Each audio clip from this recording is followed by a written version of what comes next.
The lore of Imps and Helluva Boss can be a bit confusing given their roots. Imps are everywhere in hell. Unlike the sinners Charlie is trying to redeem in Hazbin Hotel, Imps are born here and generally remain here for the entirety of their existences. Unless they can con their way up to the surface where the mortals live. But most never do, despite being one of the most populated groups in Helluva Boss. With their yellow glowing eyes, they're very noticeably a major group in the circles of hell. But there are so many differences among them, just like their roots in folklore. So join me for a deep dive into how these imps fit into the world of Helluva Boss, from their physical differences to what inspirations we can derive. Generally speaking, imps in the Helluva Boss verse range in size from tiny to roughly the same height as your average human. On the tiny side of the height scale, we've got those itty-bitty little singing imps. This job looks so favorable to how most tiny imps spend their days. Like holding a phone that weighs more than them for the nobility, or being held while holding a phone, or being a forever butler to a young princeling. Some balance scalding teapots larger than them. The show is not very subtle. Aside from our tiny friends, imps can be closer to the size of a human, like Blitz and his sister Barbie. But it seems as though those of smaller stature are more common. That being said, part of that size is tied to their horns. Millie and Moxie are both shorter than Blitz, who is both gangly and has rather long, prominent horns to boot. Striker is also fairly tall and is a hybrid entity. He's only partly or half imp. The rest of his heritage is rather mysterious, though his overall appearance, sound effects, hypnotic eyes, and the influences that went into his design, such as Rattlesnake Jake from the animated film Rango, point to part snake. But we also need to talk specifically about Blitz's sister, as she's able to don a human disguise when visiting the mortal world. All of the members of Imp cannot, except Luna, that is, but that's a story for another time. If she's not using a crystal to transform, this makes me think she is also a hybrid, potentially part succubus. They can also travel to the human world on Asmodeus's bidding and shapeshift to look human. Even though he cannot shapeshift, I should note that Blitz does have pretty major incubus urges, if his obsession with Moxie and Millie's love life is any indication. Maybe he's got something else in the works too.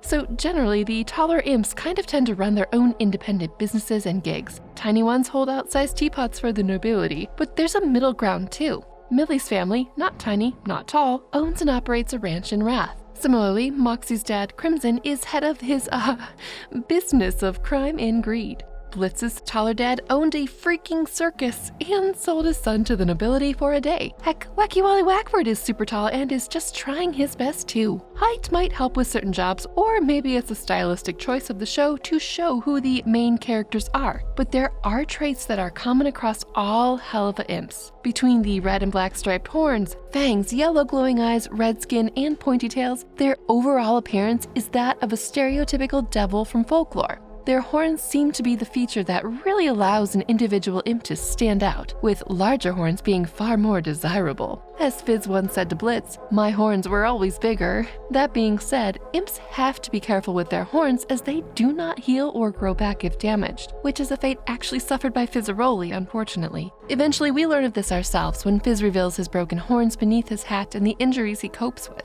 This is a bright point in the series though. Despite the inherent sorrow, Fizz not only starts to rebuild his relationship with his old friend Blitz, but realizes that Asmodeus loves him regardless of his appearance. If that isn't a step on the road to recovery, I don't know what is.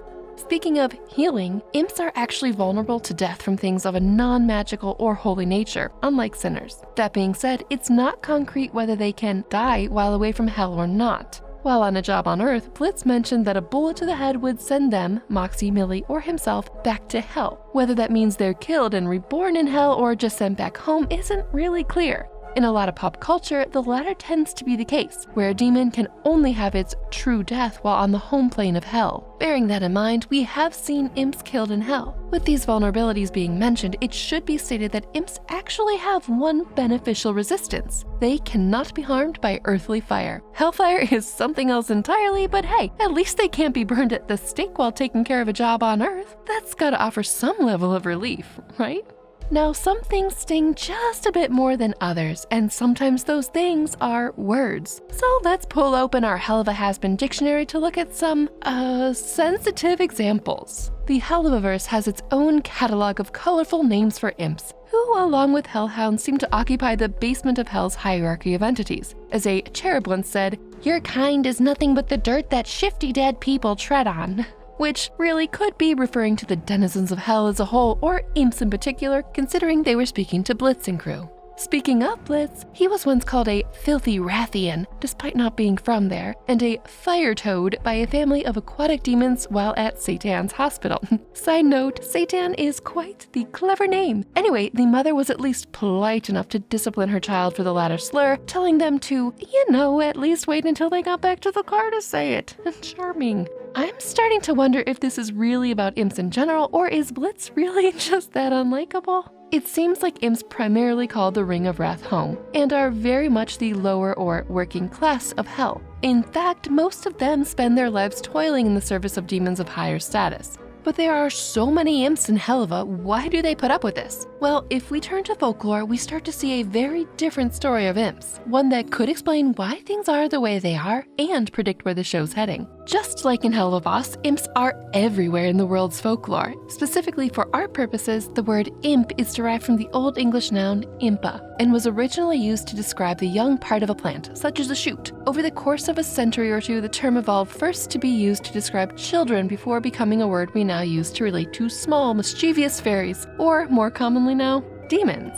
It's a bit on the nose, but like many other creatures or beliefs of folklore, pesky or neutral imps were demonized by more modern theologies as they tried to spread themselves into every corner. Before that though, in the beginning, imps were simply believed to be creatures of pranks and trickery. More mischievous than nefarious, they might have tried to lead you astray in the forest, or perhaps steal one of your socks. But as the ages marched on, imps became associated with darker and darker forces. As their nature as fairies faded in the rearview mirror, the notion of them being familiars of witches was put forth. Accused witches would be charged with feeding imps in the form of animal familiars, sometimes with blood, sometimes through their own supposed witchy birthmarks. According to the accusers, these impish familiars would do magic and other evil work on behalf of the witch or the devil. From there, it wasn't a stretch to get people to believe that they were in fact demons and that the practice of witchcraft was directly tied to hell, and more directly, Satan himself. One thing that didn't change too greatly over time was the idea of their appearance.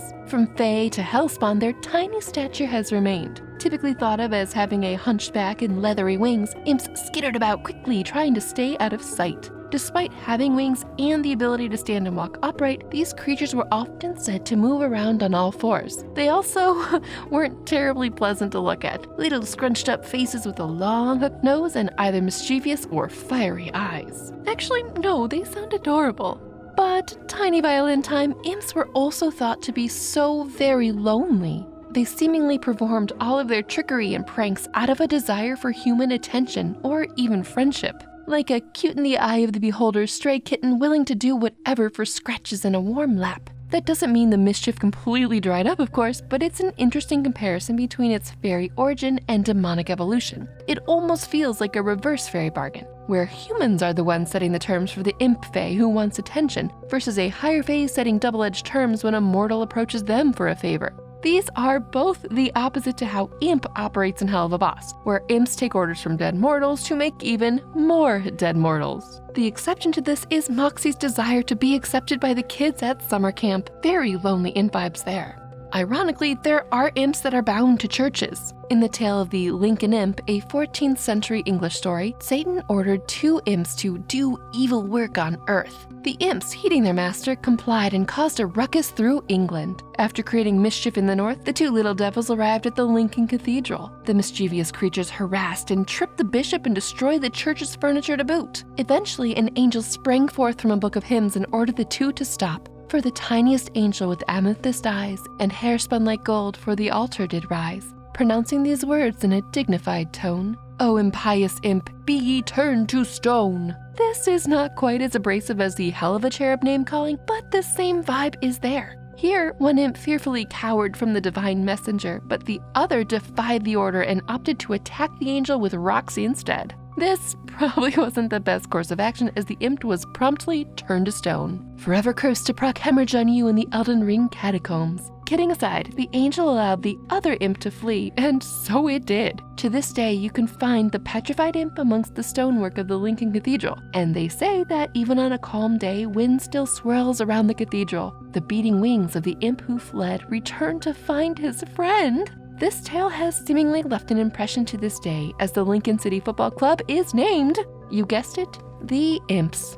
And of course, perhaps one of the most famous imps of all time, Rumpelstiltskin. This wily imp was able to spin straw into gold and offered to help a young girl do just that, for ever-increasing prices, like her firstborn child. When payment comes due, she impishly wiggles her way out by guessing the imp's name, after extensive research, stalking, and overhearing the villainous monologue in which the imp says his name. True names have power. Maybe Rumpelstiltskin should have been a bit more careful with his, like how Blitz is by dropping the O. Maybe? Now, I briefly mentioned pop culture earlier as well. It's ever important in lore, and brought up the point that quite often demons of any nature are thought to be unkillable unless they are in hell. Sure, you can trap them or send them back, but their true death, the one they can't return from, has to happen on their home turf. This is true in the world of Faerun, one of the most popular settings for Dungeons & Dragons. Imps here sit in a similar place of importance within the Nine Hells, and much like the Helluvaverse, they find themselves beneath the Batazu, who are the equivalent of sinners in their own continuity. This is important to point out, as imps always seem to be at the bottom of the pecking order, which is what makes Helluva Boss so interesting. We see not just one, but groups of imps attempting to break away from the typical fate of their species, all in their own ways. Fizzaroli achieved his life's goal of becoming the best clown, and then found love and companionship with Asmodeus, one of the 7 deadly sins, in particular the ruler of the Ring of Lust. This follows an almost parallel track with that to Blitz and Stolas of the Ars Goetia, Hell's nobility. I say almost because the dual relationships each have their own twists, turns, and plot holes to deal with. Blitz, in the beginning of his affair with Stolas, used the relationship to secure the grimoire he needed to start his business in order to break free of the de facto imp status quo.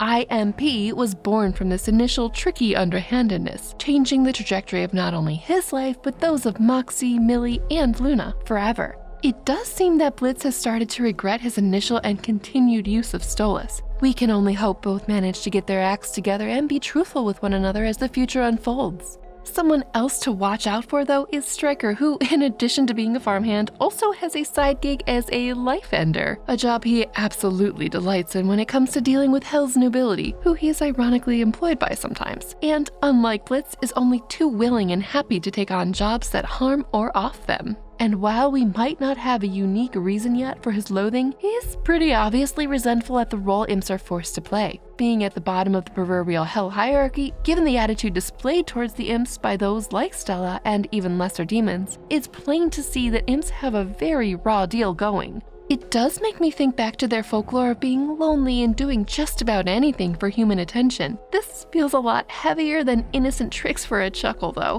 One of the impish traits from folklore that has survived the ages and the transition from fae to demon is crafty cunning. I'm really hoping we see more of that show through in unexpected ways, rather than the brute force that's been the go-to so far.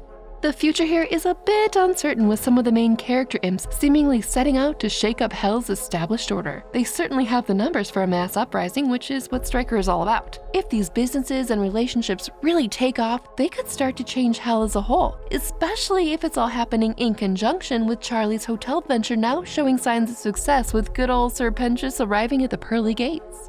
It's quite interesting to see Helluva Boss's twisted take on imps, which in some ways is the opposite of how they were defined in folklore, but because folklore ever evolves, now kind of tracks. Now, if you enjoy long-form videos, deep dives into lore, and love indie animation and shows, I invite you to check out Nebula, our creator-made platform where you'll never have an ad interrupting you, unlike some other paid platforms. Because Nebula is made by independent creators, we're able to make things you'll love with creators you love. Like Dracula's Ex-Girlfriend, Abigail Thorne's upcoming Nebula original movie starring some Helluva Boss stars. Spicy and irreverent content like this, and more, live exclusively on Nebula. You can even get more of a has-been fixed with extended versions of Georgia Dow's dives into the psychology of the characters. I also upload all my videos to Nebula first, before they are live on YouTube, so you can see what is next on this spooky channel right as it's out of the cauldron.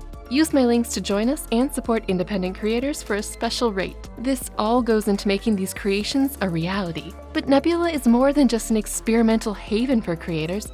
It is becoming the home for creators. Seriously, Nebula exclusives are quickly growing into some of the most interesting and creative content you can find anywhere on the internet. And right now, Nebula is offering lifetime memberships so you can stay here forever. My link, nebula.tv/abitfrank, will get you a special 40% off annual plans. Thanks for checking us out and for helping me continue to make these weird, spooky animations. Speaking of irreverent, spooky animations, what do you think of our impish friends and their state of life in the fires below? Do you think they'll channel some of their past folklore and trickily change the cards they were dealt? Or will they take a more direct approach to changing their fortunes? Or will they do nothing? Time will tell, but let me know in the comments below. Thanks for digging into the roots of impish folklore with me. Subscribe so you won't miss the next video crawling out of the cauldron right now. Stay spooky!